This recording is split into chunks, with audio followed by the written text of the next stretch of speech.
안녕하십니까. JTBC 저녁뉴스입니다. 전국 시도교육감들이 교육 예산으로는 내년도 어린이집 누리과정 예산을 편성하지 않기로 결의했습니다.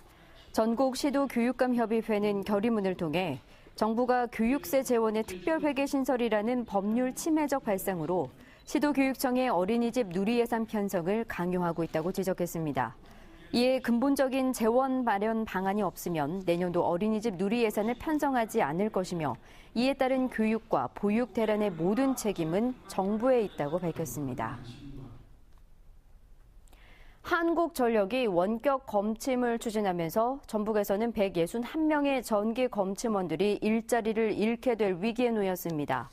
내년부터 원격 검침이 도입되면 전기 검침원이 매달 가정이나 상가를 찾아 전기 사용량을 확인하던 업무가 실시간 원격 자동 검침으로 바뀝니다. 새누리당 정운천 의원은 국민들의 전기료 부담을 줄여주기 위해 원격 검침이 불가피한 측면이 있지만 한전이 지난해 검침원에 대한 고용 안정을 약속한 만큼 이들의 고용 대책을 마련해야 한다고 주장했습니다. 전북의 인구가 계속 줄고 있습니다. 행정자치부에 따르면 지난달 말 기준 전북의 주민등록 인구는 186만 4,729명으로 지난해 말에 비해 4,982명 줄었습니다. 인구 감소폭은 전국 9개 도에서 전남에 이어 두 번째로 높았습니다. 반면 경기와 제주, 충남 등은 인구가 10,000명 이상 늘어난 것으로 집계돼 대조를 보였습니다. 과잉 공급 등으로 아파트 미분양이 이어지는 군산 지역이 신규 아파트 물량을 제한하는 미분양 관리 지역으로 지정됐습니다.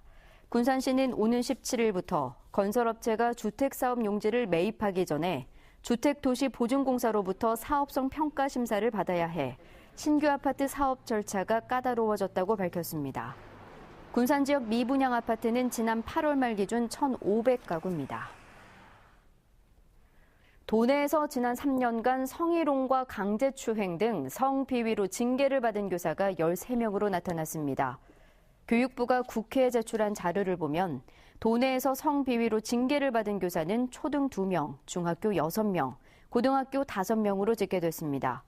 징계를 받은 교사 가운데 9명은 성추행이나 미성년자 강제추행 등으로 해임이나 파면됐으며 나머지 4명은 정직과 감봉 처분을 받아 교단에 복귀했습니다.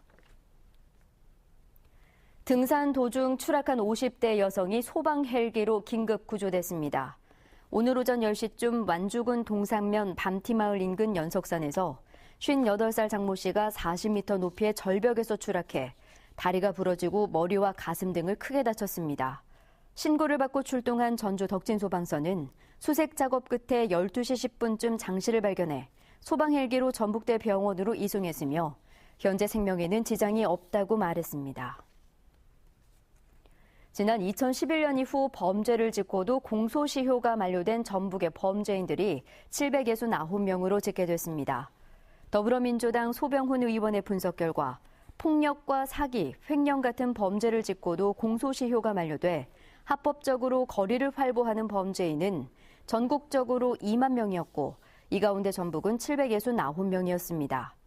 최근 5년 동안 전북에서 공소시효가 만료된 범죄 유형은 사기와 횡령이 590여 건으로 가장 많았고 폭력 18건, 절도 7건 등입니다. 전북경찰청 지능범죄수사대는 의약품을 써주는 대가로 병원에 뒷돈을 건넨 혐의로 19개 제약사를 적발하고 제약사 관계자 46살 노모 씨 등 46명을 검찰에 송치했습니다. 이들은 의약품을 납품하기 위해 의료재단 이사장 박모 씨가 새로운 병원을 개원할 때 찬조금을 주고 병원 집기 등을 사주는 등 지난 5년간 10억여 원 상당의 금품을 건넨 혐의를 받고 있습니다.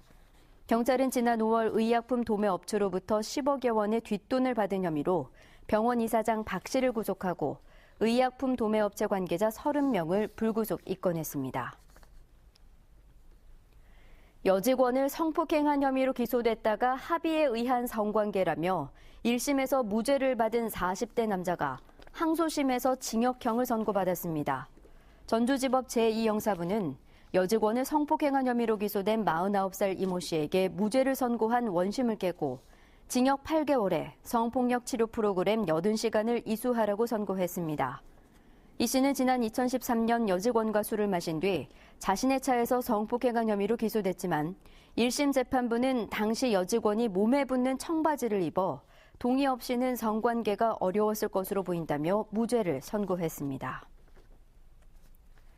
전라북도는 내일 대체로 맑다가 오후부터 차차 흐려져 밤부터 비가 오겠습니다. 이번 비는 토요일인 모레 오후까지 이어지겠습니다. 내일과 모레 사이 예상 강수량은 30에서 80mm, 지리산 부근은 120mm 이상 내릴 것으로 보입니다. 바다의 물결은 서해남부 전해상에서 0.5에서 2.5m로 일겠습니다. JTBC 8시 뉴스 예고입니다. 청탁 금지법이 시행되면서 대학가도 바빠졌습니다. 학기 중에 취업한 학생을 위한 학칙 개정에 착수했고 신입생 유치 활동도 기존 관행을 쇄신하기로 했습니다. 최근 전라북도 10개 시군이 30년 안에 소멸될 수 있다는 보고서가 나왔습니다. 전라북도가 다양한 대안을 찾고 있지만 뾰족한 해법이 나오지 않고 있습니다. 검찰과 법원에 대한 국정감사가 오늘 광주고검과 고법에서 진행됐습니다. 약촌 오거리 살인 사건과 삼례 3인조 강도 사건 등 굵직한 현안이 도마 위에 올랐습니다. 하수 슬러지 처리시설 건립 사업을 백지화하기로 했던 익산시가 2달 만에 입장을 바꿔 원점에서 다시 검토하고 있습니다. JTBC 8시 뉴스에서 자세한 소식 전해드리겠습니다.